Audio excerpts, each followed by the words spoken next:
George W. Bush in his 2006 State of the Union address, he said, America is addicted to oil. I don't like the word addiction. It's a necessary evil. There is a word called addiction. We have an addiction to oil. Matter of fact, we produce only about 13 million barrels of oil a day in the United States, and we need over 20. So we do need a lot of oil, and our refineries in the United States can't even handle all the oil that we produce here. So we've got a big need. We talk about the 4 T's, with Trump, tariffs, taxes, Teslas, what's going to happen on demand and what's going to happen with all the other great 4 T's that's going on. When we just talk about the need for oil, we're going to need it for a long time.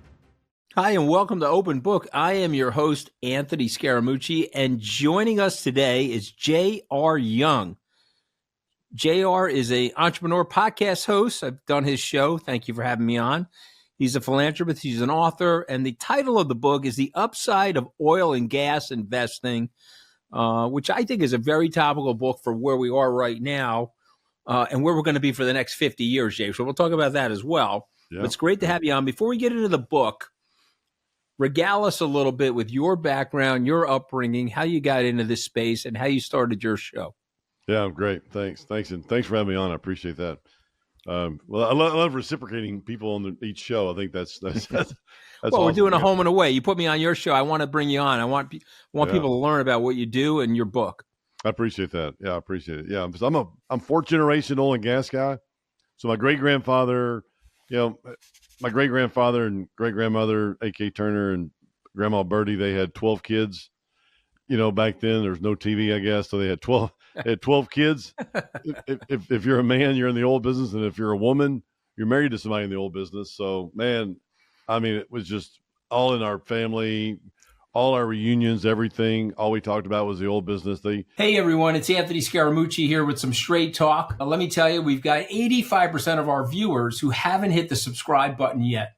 What's up with that? It hurts. Listen, I made my career by going all in. Right now, only 15% of our viewers are part of our subscribed family. So please take action. This helps us book more amazing guests. Hit subscribe, join our community, and let's turn these numbers upside down. Now back to the show. He grew up, landed his last 30 years in the business was in West Texas, Permian Basin, back in the day when there wasn't all the big fracking going on or just there were shallow oil and gas wells, but he grew up there. I spent a lot of time with my grandfather.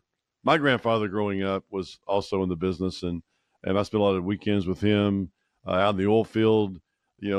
As soon as he let me drive his pickup, which is the old 3-speed on the column pickup, as soon as he let me drive his pickup, I was with him, and I'd go, and he would every time we'd go by one of those oil wells, he would tell me to slow down. And he'd roll his window down the old-fashioned way with the crank, and he would listen to that oil well to see if there was anything going on with it or any noises that would weren't normal. So I spent a lot of time there, and then after school, I went into the stock business at first because when I was going through school in the early '80s and the mid '80s, man, oil and gas was not very favorable, and prices had gone from $10 a barrel, man. Oh yeah, absolutely, and we could not make money. And my dad, who'd spent some time in the business, got out and told me to stay out, So I did for the first 5 years. And then in 1990, I decided to get into it. I'd been in the stock business. I thought real estate or oil and gas. I decided at that point, let's go into oil and gas. And I did. And it's been incredible. I don't know where I'd be if I'd been in the real estate business, but hey, I'm in the oil business and I love it. And we raise money for funds and we drill. We're drilling. We're drill baby drill right now. All right, so well, listen, I think it's important for people, even environmentalists, non-environmentalists, whatever stripe you are, we use energy, and our industrial society has been set up to be reliant on fossil fuels, and it's going to be a part of our lives whether we like them or not. Yeah. And by the way, I want to get your reaction to this because I have a lot of friends that own Teslas. Again, I am a fan of Elon Musk's. I'm also a private owner of SpaceX. But an electric vehicle is generating energy, and the energy is being produced by a electrical generation plant. Most of those plants are either coal-fired, natural gas-fired. Mm-hmm. entities. Am I right or wrong? Yeah, So no, the you're right. energy is coming from oil and gas, whether you're using it at an electric outlet or not. And so tell us a little bit about that situation. You're from Texas, so make the case for oil and gas. Yeah, well, true. I appreciate that, Anthony. I tell you, the big thing is what I look at, and what I think a lot of other economists look at is your demand for oil, and when's the demand for oil going to start going down? And people say 5 years, 10 years. Goldman Sachs, whatever your old company you worked with, they say, yeah, hey, 10 years from now, 15 years from now, the demand for oil is going to go down, but not until then, because Teslas do use a lot of natural gas. They use a lot of oil. There's tires on those.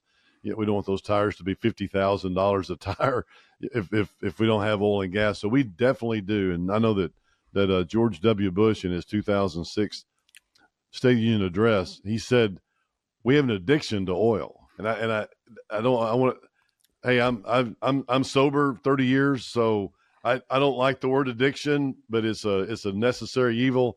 There is a word called addiction. We have an addiction to oil. Matter of fact, we produce only about 13 million barrels of oil a day in the United States, and we need over 20. So we do need a lot of oil, and our refineries in the United States can't even handle all the oil that we produce here. So we've got a big need. I don't really feel like that with population. I do know there's we talk about the four T's, with Trump, tariffs, taxes, Teslas, what's going to happen on demand, and what's going to happen with all the other great 4 T's that's going on. I know that's probably a 12 episode podcast by itself. Talk about that. But when we just talk about the need for oil, we're going to need it for a long time, especially for my lifetime. And put your investor hat on for us for a moment.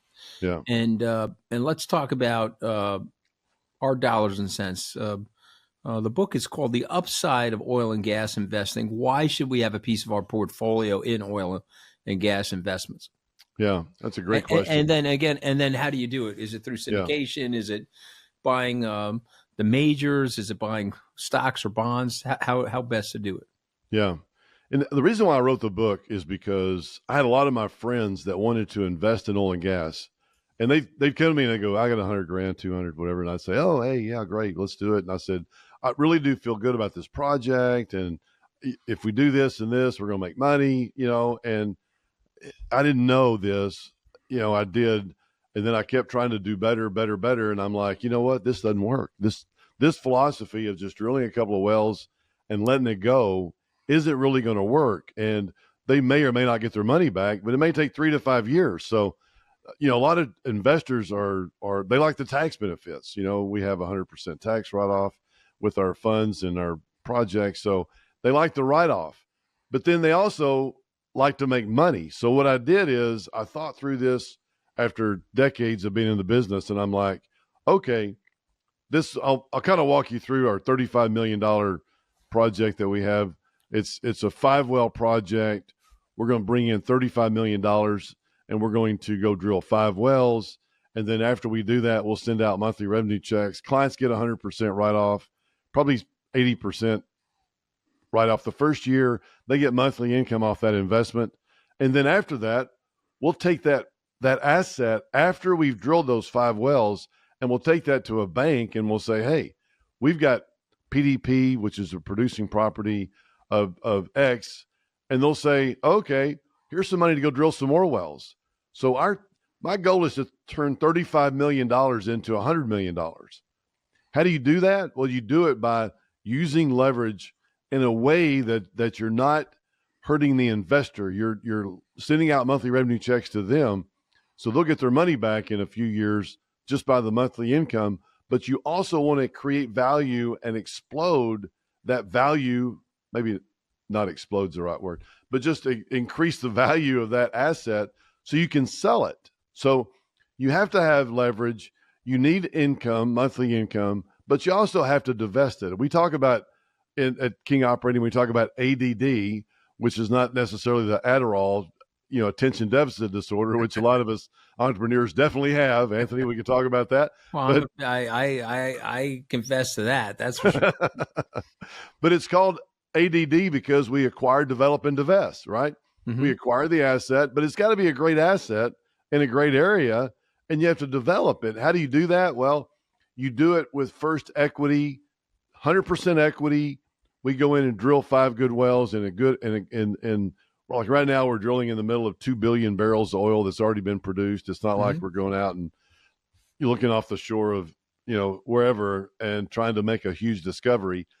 You can't make money there. I mean, you can, but it's like a 1 out of 10 shot. I mean, the batters in the Major League Baseball, they bat better than 100. So, and that's not what oil and gas is. Oil and gas is going into an area that's developed, and by drilling wells and using that as leverage. You don't use it for leverage first; they won't let you. But clients like 100% income. They like tax write-offs. So you take the money in first, you drill the wells, use that as collateral. Do that 2, 3, 4 times, and your money turns into your dollars can turn into from 35 million to 100 million. What are the tax benefits going on? You write a lot about that in your book. Tell us. Yeah. Take us through. You made the case for the investment. You made the case for the cash flow thesis, but tell us a little bit about the tax benefits. Yeah. Well, like last year, I was talking to my CPA, and he says, you need to make sure you invest in oil and gas. And I said, well, or invest in something because you got a tax problem. I said, okay, hey, what if I lowered my taxes by 300,000 or 400,000? He said, oh, that'd be great. How do you do that? And I said, well, obviously he knows because he's been around me a while, but what I did is I invested $500,000 in our fund at the end of last year. Okay. So I'll get a write-off of $400,000 because it's about 80% of a $500,000 investment. And I'll take $400,000 write-off. So if I made $1 million last year, let's say I don't pay taxes on the $1 million, I'll pay taxes on $600,000 last year.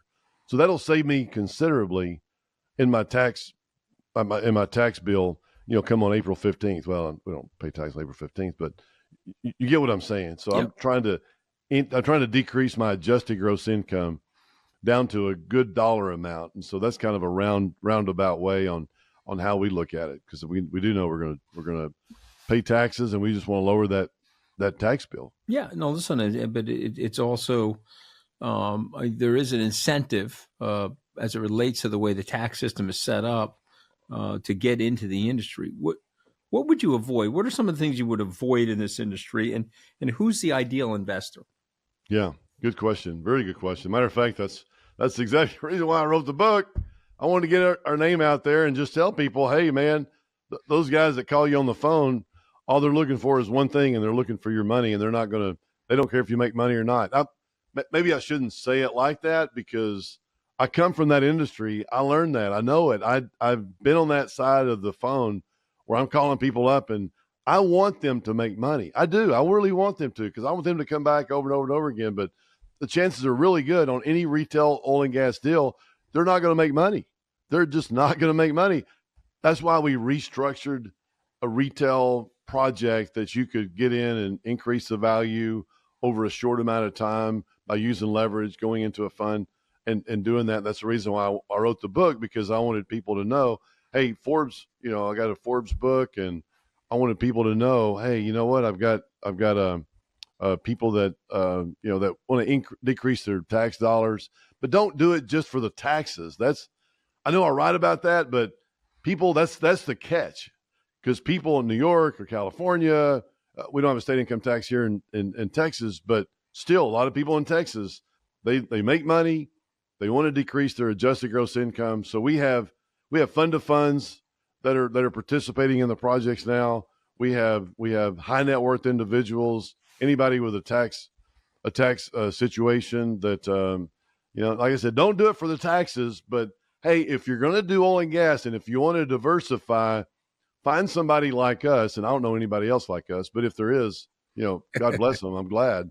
I'm just glad that they are, because I stood up in front of, a few hundred people the other day in a conference, and there was some oil and gas promoters out there. And I said, hey, don't invest with all these oil and gas promoters out there unless they know what the hell they're doing, because you can just, you do it and you hope you make money and you see your check, because the wells that you produce or participate in, they decline.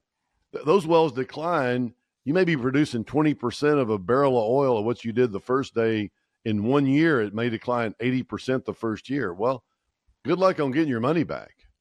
And it's not, I'm not saying it's a bad deal, but just you have to use leverage in that, and you also have to divest.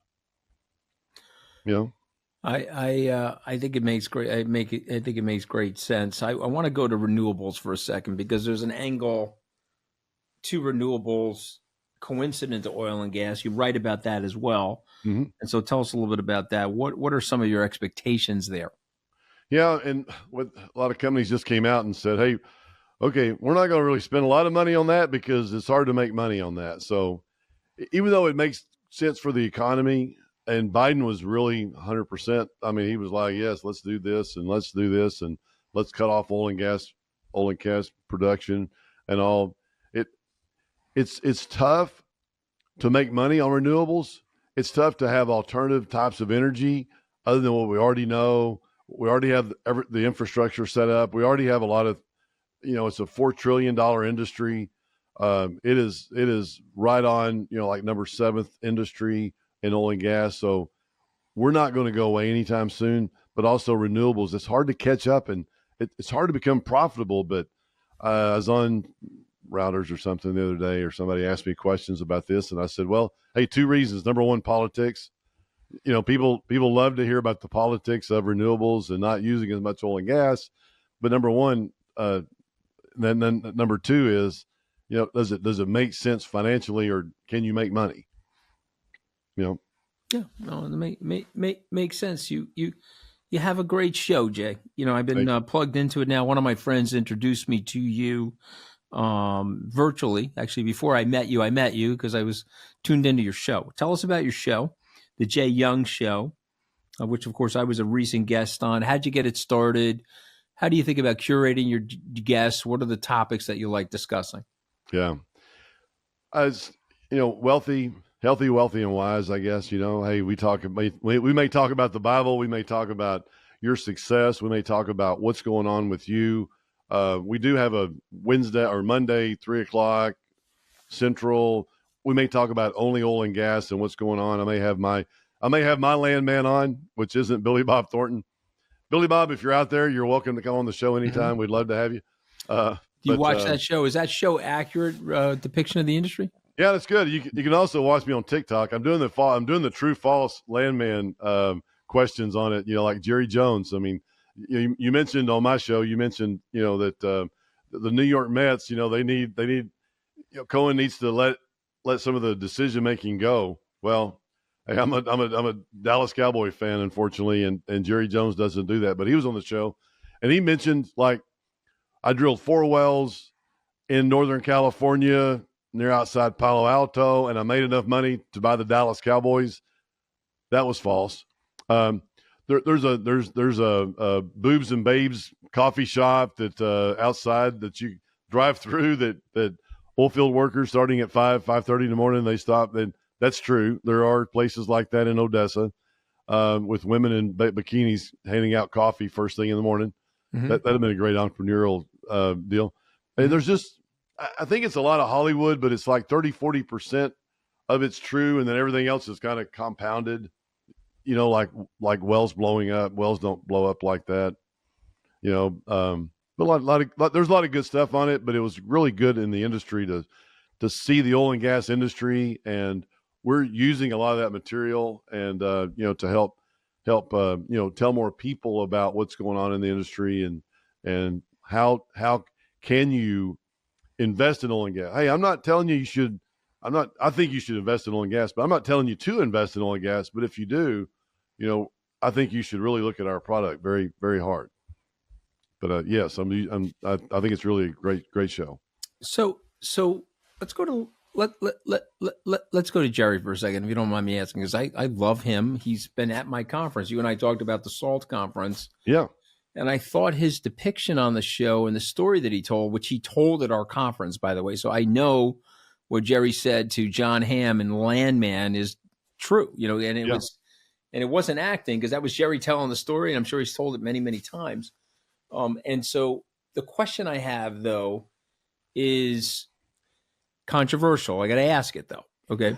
because I love the Cowboys from a distance. I'm a Roger Staubach fan. I remember Drew Pearson. I grew up with all these people watching them in the games, Tom Landry, etc. And Jerry won twice without being involved in the football operations. He won twice. He's been involved with the football operations for 31 or 2 years since he won the Super Bowl twice. Mm-hmm. What is the stubbornness there? What is the definition of insanity is you repeat the same thing over and over again without, you're expecting a different result, but you're not going to get one. Okay. So Right. Go ahead. Give me the brain chemistry there. You're a student of people. Yeah. I think it's more about family, and he says in the show, and he is tearing his eye, and he is very emotional, and it is true. If you go up to the Star here in Frisco, up north of where we are today, but if you go up north, you'll see Jerry Jr. there. You'll see Steven. You'll see Charlotte. You'll see them. He does talk about family, and he is 100% engrossed in family. And every time you see him out, he's with his family. I mean, it's like there's no question about that. But it's like Magic Johnson, after the Redskins, or I'm sorry, not the Redskins, the Commanders. Yeah, Commanders. When they won one of those playoff games, he says, "You know what? We gave the ownership. We got new ownership, which gave the coach, which gave the GM. But Jerry just loves getting his hands right in the middle of everything, and he won't let go. And it's like he'd much rather deal with his family, and he's done extremely well financially, 10, 15 billion, whatever he's worth. But he just won't let it go family wise. He wants his family to be there, and it's all about, is this for business or pleasure or family or whatever, and he just won't let go. All right, I get it. I have to ask. Okay, so yeah. So Jay, how do people find you? What's your Instagram? What's your social media? Yeah, J.R. Young. If you Google Anthony Scaramucci's best friend, new best friend, that's Jay Young. Okay. No, but so on Twitter, you're at Jay Young. J.R. Young text.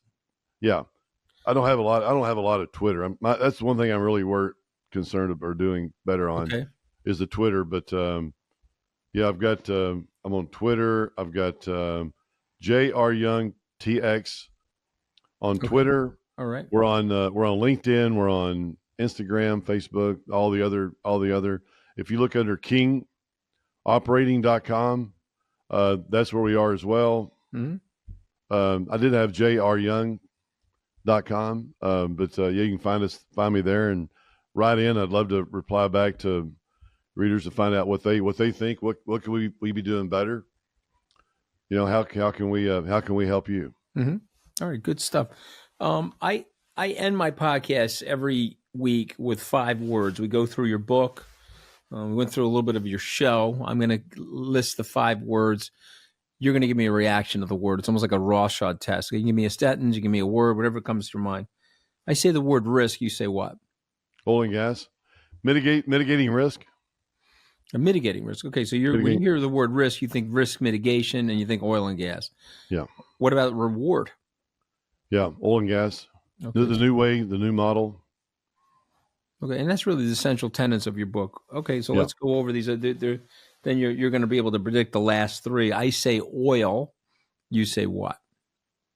I just say it's definitely a needed product, controversial, but also a very needed demand. I think about the peak demand, what's going on, and how long we're going to need oil. We're going to need oil for a long period of time, and I just think it's not going away anytime soon. So it's funny because when you say the word oil, I think the most important commodity in the world. That's what it is to me. Yeah. Everybody needs it. You and I couldn't be talking to each other right now. We didn't have it. We wouldn't have the electricity on. Yeah. I say the word gas, a little different from oil. So what do you say when I say the word gas? Yeah, I think about natural gas instead of a tank or a gallon of gas for your car, but I think about natural gas, and I think that it's a great product, and we're starting to LNG export a lot of natural gas here. So it's a clean burning fuel. It's something that definitely needed, and there's going to be a lot more demand for it because of us liquefying it, and there's a lot of Trump's opening up some of the ports down so we can export it. So I think there's a good need for it, and I love drilling for natural gas because they're so much easier than oil because there's not as many moving parts. But that's just on my side of would you rather drill an oil well or a gas well? I grew up with oil wells and pumping units, but gas wells are very, very easy to drill, and there is also a big need for that as well in the United States. Okay, and more energy efficient than oil, or no? You mean cost wise? Yeah. Because there's not, like I said, there's not as many moving parts, and there's not pumping units and downhole motors. There's rods, there's tubing, there's all these different products, and you have to and gas, as you can imagine, gas coming out of the ground and how fast it comes out of the ground is a lot better, more efficient to come out and just go right down the pipeline into and goes right straight down the pipeline instead of oil, which comes out in a liquid, and it has to go up and has to go into a barrel, and then you have to transport it out of a barrel, and your pumper have to have a pumper that goes by there every day and measures how much oil is in the tanks. Well, not today as much. Most of our wells are by Skylink, but a lot of them are. But natural gas is just so much easier. It's so much easier to drill and operate than oil. All right. Investing. I say the word investing. You say what? I say I want to put together the best investment, oil and gas investment product available for investors to come in. I mean, for people that want to put in, less than $100 million, we have a $100 million fund right now. We have a $35 million fund, but I want to put together the best oil and gas investment vehicle that I can for investors. That's my legacy. All right. And what's next for you, Jay? I think after this, after being on your show, man, who knows, right? I mean, sky's the limit. No. Oh, yeah. My kids to grow up, I need to read the Bible every day, which I do. And I want to be a better person. I want people, it's not about respecting me.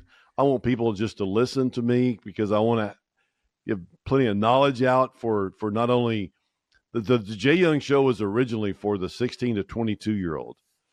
So I could tell them stories about people like you. How did you get to where you are? I mean, man, you've been extremely successful. Hard work, there's a lot of a lot of things there. Learning. Yeah. How can we fall on our face and get back up, which we talked about on the show, which I really love. How can we do that? That's what I want to do. Is I want more people.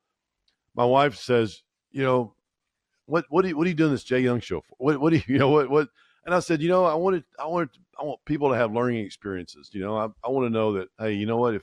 If somebody ever said, hey, I wanted to go into real estate, or if I wanted to go into whatever the case may be, they could listen. They could listen on the Jay Young Show and be resourceful, be thoughtful, be something that they would appreciate. Well, I really appreciate you being on with me today. The title of your book is The Upside of Oil and Gas Investing. It's by J.R. Young, who's also the founder and anchor of the Jay Young Show. And I really appreciate you being on. Thanks, Jay. Absolutely, man. Thank you very much. Hey, great. I look forward to staying in touch. All right. Hey, thank you for watching this episode. If you enjoyed this episode, here's another one right up here that you might like. When you hear the word Albert, you think of the person. You think of this loving, very complex, but also a sweetness, this charismatic. When I say the word Einstein, it's a different word because it's now been institutionalized. Am I wrong? If I say the word Albert, you think of a person, but if I say the word Einstein, what about Einstein? What do you think of? I think of genius, mostly. I think that Einstein has become the kind of figurehead or the poster boy of genius. You separated the man from the myth. Albert is the man, but Einstein in some ways was the myth. Joining us now on Open Book, Samuel Graydon. He's an author and science editor of the Times Literary Supplement. But boy, you wrote a phenomenal book, Sam, and I want to congratulate you on that. It's called Einstein in Time and Space, A Life in 99 Particles. And so, first off, congratulations on the book. I am sharing with all my friends and some of my adult children. When people think of Albert Einstein, they think of a genius. But your book, I think even Walter Isaacson's book in some ways gave him a little bit of a human side. But why did you decide to hone in on this angle? Well, so as you mentioned, and thank you, by the way, thank you for saying the book is nice. I am the science editor of the TLS, the Times Literary Supplement, and so I get sent a lot of science books, and I read them or I get them reviewed and read the reviews. And I noticed as I read most of the science books that were being published over so many years that if the book was about physics, any aspect of physics, Einstein was invariably mentioned. He was always mentioned with respect. He seemed to be some kind of progenitor, an archetype, and somehow always foundational in any aspect of modern physics. And I thought, well, I just have to get to know. He seems too important to ignore. I should get to know him. Hey everyone, it's Anthony Scaramucci here with some straight talk. Let me tell you, we've got 85% of our viewers who haven't hit the subscribe button yet. What's up with that? It hurts. Listen, I made my career by going all in. Right now, only 15% of our viewers are part of our subscribed family. So please take action. This helps us book more amazing guests. Hit subscribe, join our community, and let's turn these numbers upside down. Now back to the show. And the more I read about him, the more fascinated by his life I became. The science is truly amazing. But the more I read about him, the more his life stood out to me as a story worth telling in its own right. Okay, so the book goes through 99 snapshots, or let's, as you call them, particles of Einstein's life.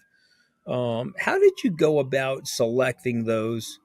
And remind us why the number 99, which I think is fascinating. Tell us why 99 is so significant. Yes, that is one of the particles in itself, and that is to do with the element Einsteinium, which is right at the end of the periodic table. Well, not quite anymore, but it was right at the end of the periodic table when it was discovered.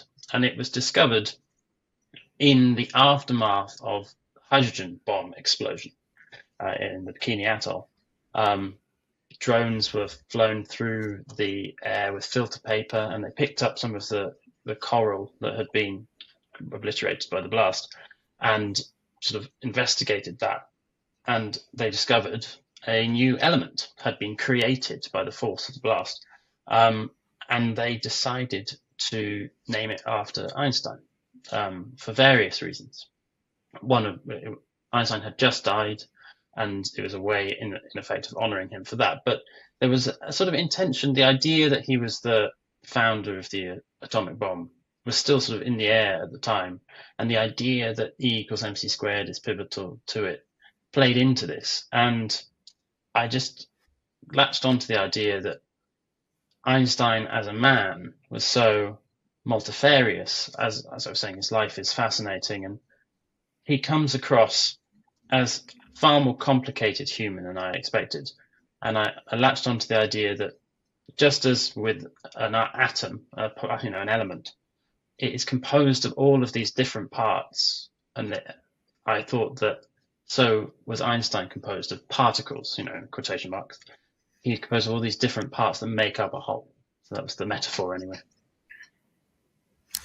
I love that, and you also go into his upbringing, his parents, his sister. I believe I'm pronouncing her name right. Maja, I believe is her name. Mileva Marek, who was his first wife. Tell us a little bit about those relationships, and who do you think was most influential on him? That's a good question. I think Maya is how I've been saying it anyway, his sister. Maya. And Okay, I'm sorry. well, that's no, Yeah. that's I may well be wrong. But she, I mentioned her early on because she's one of the sort of constant relationships that he has that's sort of quite good. Einstein has reasonably volatile relationships with those close to him, and apart from his sister, except that I tell a very early anecdote of him, I think, hitting her over the head with a bowling ball. I think it is. He was quite violent as a child when he didn't get his way, which actually is pretty indicative of how he is as an adult. In a slightly, he wasn't hitting people over the head with bowling balls when he was an adult, but he liked to get his own way.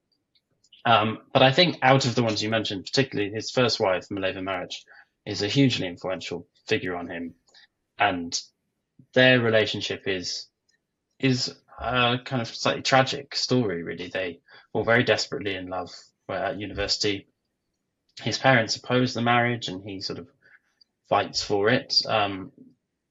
And then through one particular tragedy, but is tipped over into a sort of bitterness that eats away at their marriage until really it's a very acrimonious divorce at the end. And the one incident that I think kind of tips it over, I mean, Einstein, I think they would have divorced anyway. He just hated constraint of any kind. Marriages were not really for him. But they have an illegitimate daughter, so they give Maric gives birth to a daughter outside of marriage with Einstein. But that was enough at the time for society to effectively not have given Einstein a job. So he was on a job search for several years, and he got this job lined up, and then Maric gave birth to a daughter, and so they just kept her secret. They simply didn't tell anybody about her existence, not Einstein's parents, not his friends. Eventually, when he did have two sons with Maric, they never found out about her.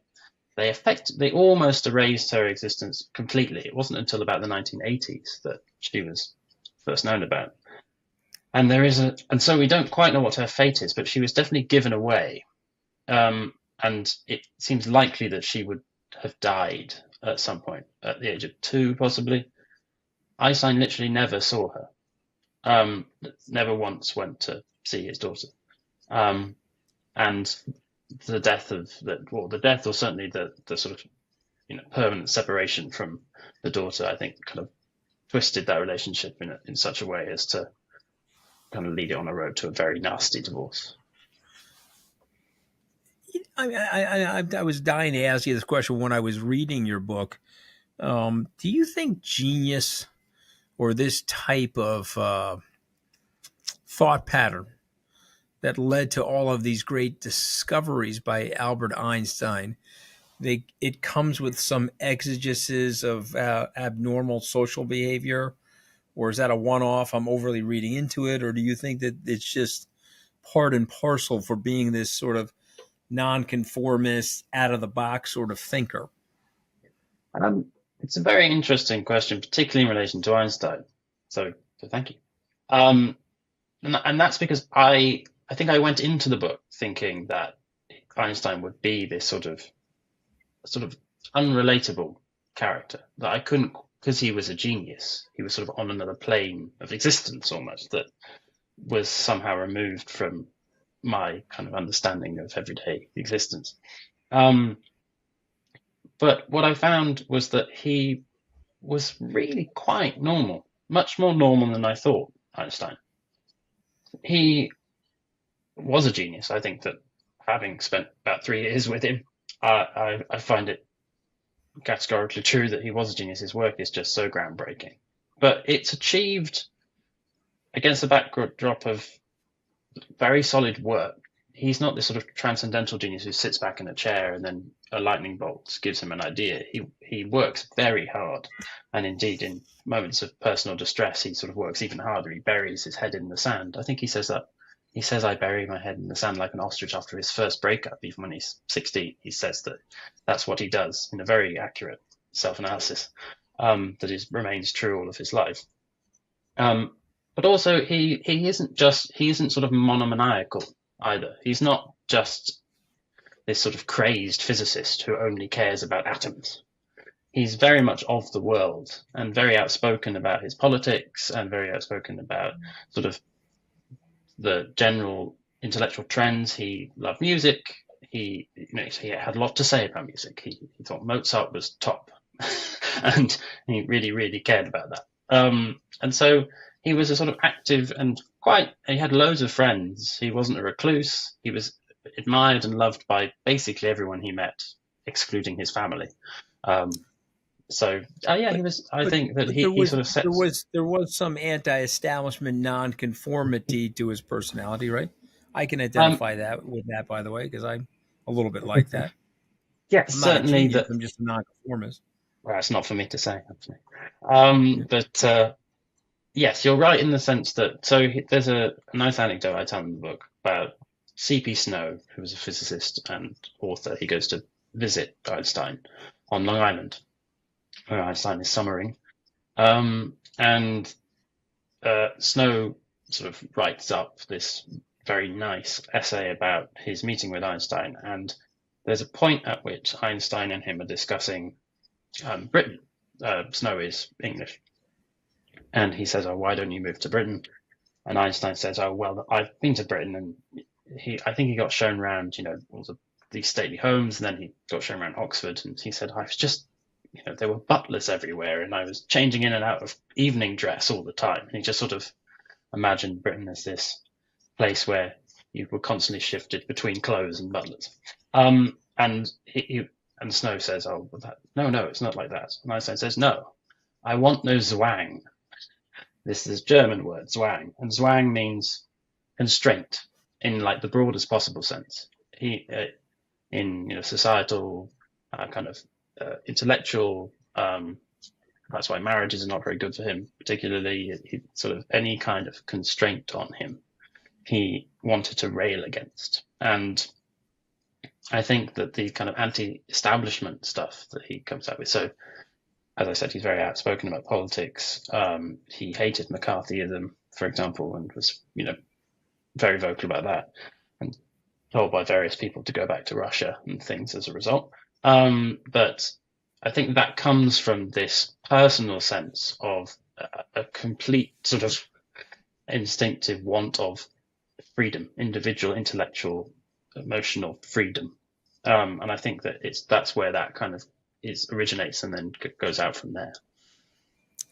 Now, he also, sort of interesting, I didn't know this until I read your book, he was offered the presidency of Israel.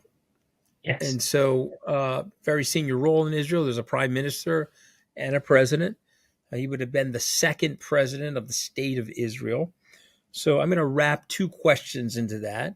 One is, tell us about his relationship with Judaism in general, because you write about it beautifully in terms of ages 9 to 12, how he was developing his faith, and then how he had a little bit of a revelation related to the faith.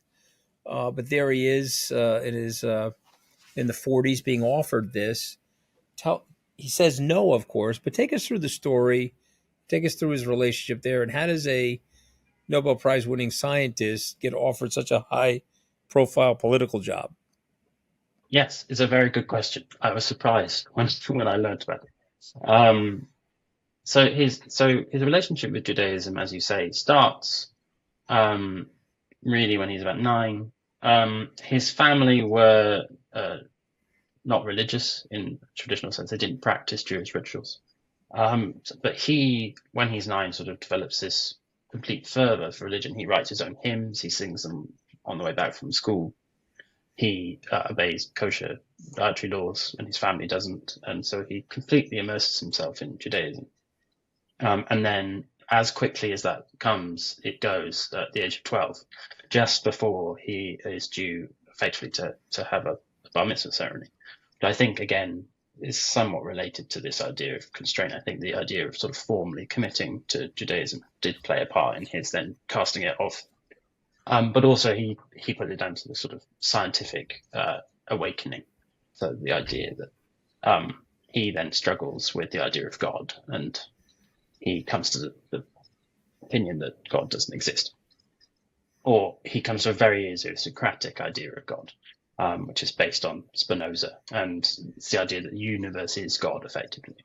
But it's not orthodox, in it, to say the least. And that really is his sort of religious phase of his life entirely. He never comes back to religion. However, when he moves to Germany, but to Berlin, kind of in 1914, he starts to become kind of more pleased with the idea, more accepting of the idea of belonging to a community of the Jewish people. And he sees it, I think his words are a community of tribal companions as opposed to religious fellows. The idea that sort of outside of religion, he is a Jew. And that's partly in response to growing anti-Semitism in Germany at the time. And that's partly as a result of meeting Jews in Germany who have assimilated into the culture. So I think he describes it as combating anti-Semitism by getting rid of everything Jewish, is what he says. So the idea that you kind of adopt local, national customs rather than Jewish ones. And he dislikes his idea entirely, and so awakens him to the idea of being Jewish. And he sort of funnels his sort of Jewish awakening into Zionism, the idea of creating a Jewish homeland. So he's against the idea of creating a Jewish state, but is for a Jewish homeland. And he then campaigns very vigorously for that for the remainder of his life. It's not about 1922 is his first visit to America, and that's to raise money for the Zionist cause. He's a complete celebrity. He's, hoisted onto the arms of people. They have motorcade after motorcade. And he goes around America to raise money. It's very successful, and he sort of throws his weight behind the cause for the rest of his life. And that is slightly answering your question of why do they offer him this? It's because he's been a very prominent Zionist. But also, I think in the newspapers at the time, they say, the newspapers say, of course this must go to Einstein. He is the most famous Jew in the world. That's faithfully, I think, a direct quote. And David Ben-Gurion, the Prime Minister, basically says, well, yes, of course, he is the most famous Jew in the world. We have to have him as president. And then immediately regrets the decision. So there's obviously a persecution angle, right? He feels the need to flee the Nazis in Europe. He comes to the United States. He writes this incredibly famous letter to Franklin Roosevelt, this describing what he thinks is the capabilities, the physical properties to create a nuclear weapon. Yes. We learn in the movie Oppenheimer that he's urging Roosevelt to build the bomb, but then he went through a journey of pacifism. Talk us through some of Einstein's regrets about his contributions to the Manhattan Project, which was the project that led to the development of the bomb. Indeed, yes. It's interesting. Actually, Einstein had no role actually in the Manhattan Project. So he sends his very famous letter to Roosevelt saying, I think, sir, you should set up a nuclear program. And that is kind of what gets the wheels turning. Then when the Manhattan Project is set up a few years later, because of the absolutely enormous FBI files that is on Einstein, the FBI are kind of trying to get Einstein. They just suspect that he's a communist and kind of sort of hate him, really, on a personal level. He's denied security clearance to work on the project, so he has no role, despite being one of the most famous scientists in the world and having quite extensive direct knowledge of the physics that's going on at the Manhattan Project. He is refused because they suspect that, or the FBI suspect that he would be a communist spy. And that's just, the FBI file is fascinating. It's a truly mad document. But it doesn't really relate to his regrets about the nuclear bomb, which were severe. He, even within his lifetime, was seen as the father of the nuclear bomb and has to at some point outright state, he says to a newspaper, I am not the father of the bomb, because it's drawing on some of his science, but he didn't play such a direct contribution. And nevertheless, he did feel a sort of deep personal responsibility for the utter destruction that he saw from the bombs. And he was a committed pacifist, really. So it was a very sort of tense battle in him for the remainder of his life. It's just this amazing paradox. You have these brilliant people that are generally pacifists, and they create the greatest war weaponry in the history of mankind. Let's go to something a little bit more fun, which I loved about your book.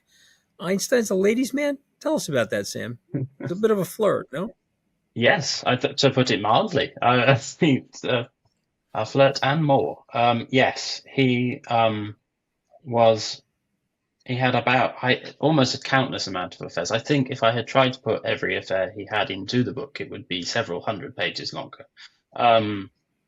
He, as I said, Zhuang, he did not want constraint. He tells his second wife outright that he is going to have affairs, that he doesn't believe that people are monogamous, and that he's not going to be faithful. And she goes through the marriage, but they have quite severe rows about it. There's one of his mistresses comes, and every time that she visits their summer house, brings pastries for Elsa, his second wife, who then, of course, goes off crying while Einstein goes sailing with his mistress and has sex with her. So he does have this again with his family. He's almost verging on the edge of cruel a lot of the time, and I think that is just simply because he doesn't want any sort of constraint on what he can do, and what he wants to do, and what he's very good at doing is having affairs. He really is an incredibly flirtatious, incredibly charismatic man. You get that not just from the affairs, but the amount of friendships he has, and the amount of very strong friendships that he has. He when I was reading all of the various accounts of people who've met him, Charlie Chaplin, or the Queen of Belgium, or whoever it was, they all in their writing just conveyed that they were totally in love with Einstein. He must have just been such a joy to know if you were not his wife and getting pastries from his mistresses.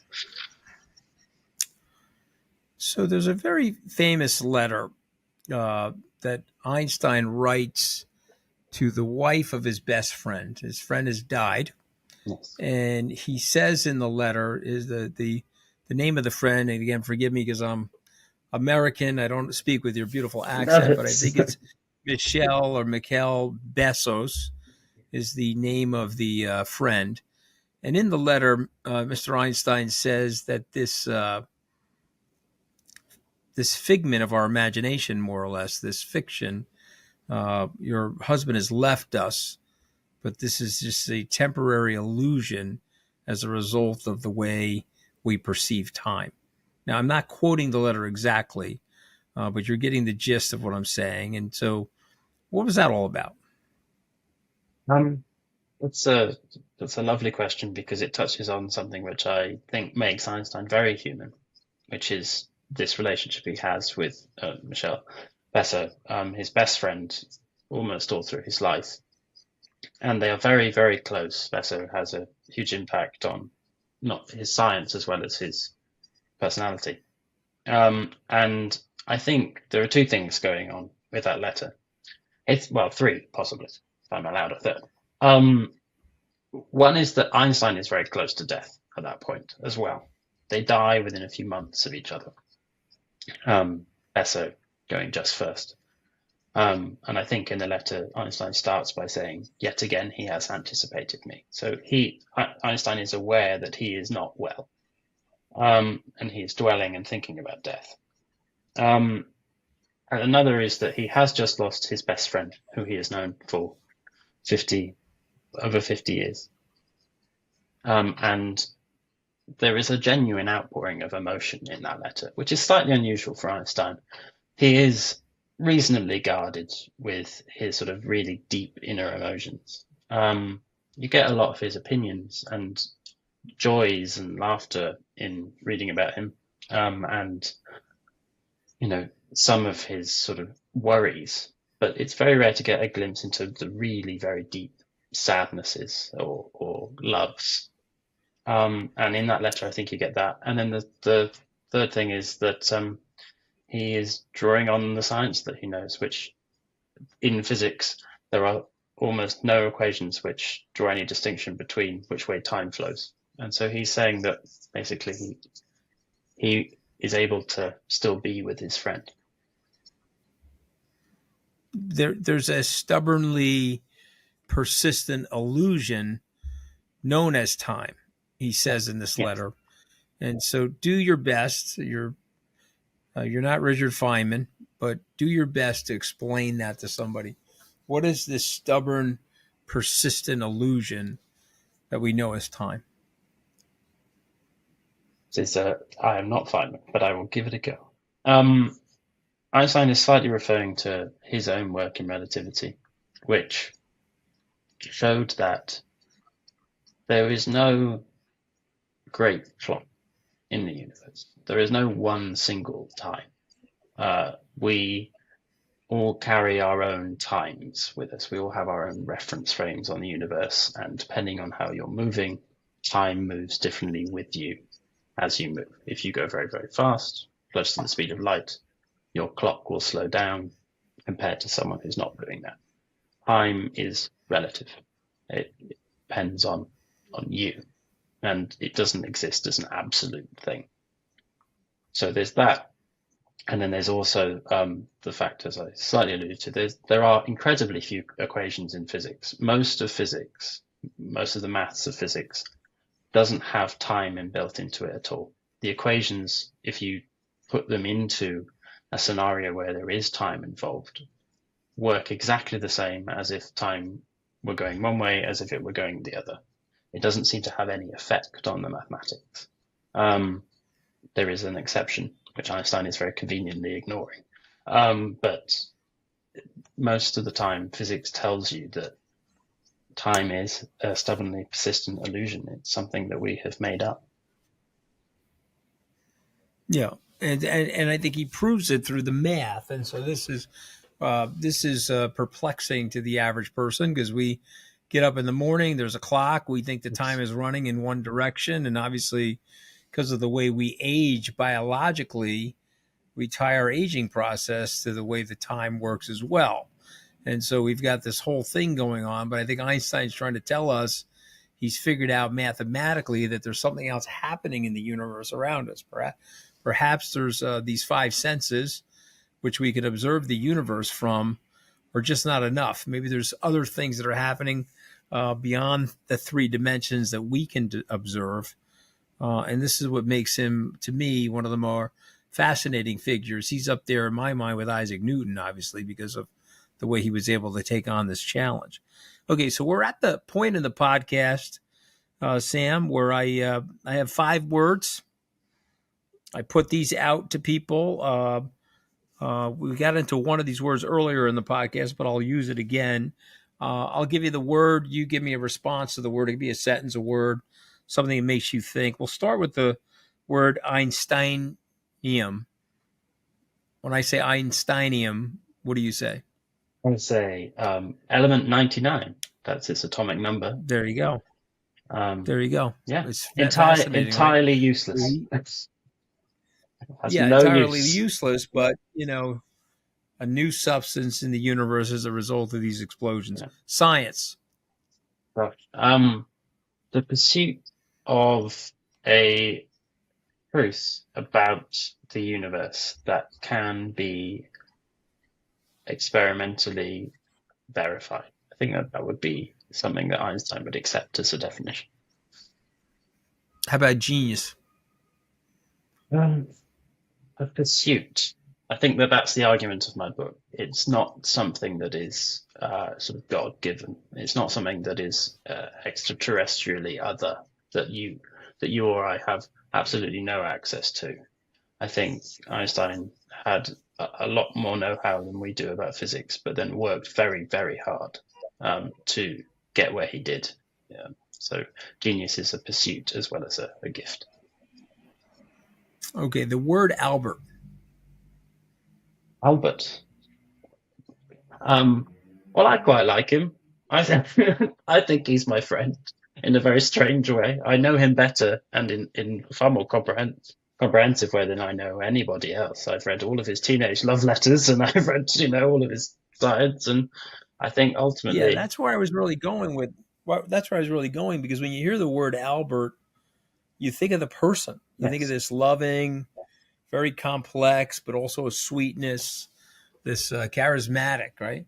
But then when charismatic. I say the word Einstein, when I say the word Einstein, it's a different word because it's now been institutionalized. Am I wrong? Not at So if I all. say the word Albert, you think of a person, but if I say the word Einstein, what about Einstein? The word Einstein, Sam, what do you think of? I think of some of the other words you've already mentioned. Genius, mostly. I think that Yeah. Einstein has become the kind of figurehead or the poster boy of genius, and he Yeah. played up Well, to that a little bit. you did such a great job in this book because you separated the man from the myth. And it just got us all thinking here in my office. Albert is the man, but Einstein in some ways was the myth, right? This is when I say, hey, you're an Einstein, I'm telling somebody they're a genius, or I say, well, Einstein, you use this word, people think of it a certain way.